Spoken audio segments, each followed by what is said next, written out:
three thoughts. One is you have to have your own personal agenda for growing in relationships, in deeper relationships, in more helpful relationships. I guess I should take my turn on that one. Let's see.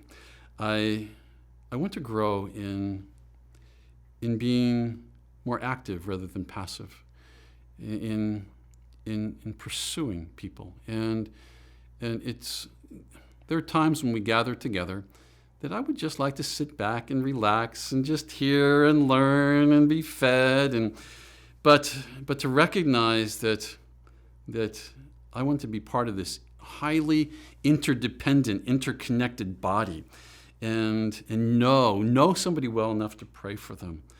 That's one of the things that I want to grow on. So the first thing for leaders is, how are you growing personally in these matters?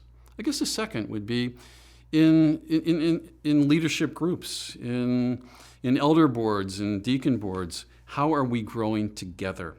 How are we knowing each other? How are we knowing each other well enough to be able to pray for each other? If it's not happening among those relationships, it's not going to be dispersed throughout the context of the church. Then I guess the third thing is, and this is probably the more challenging one, how can we have a careful, thought-out discipling strategy for the entire church over the next couple of years?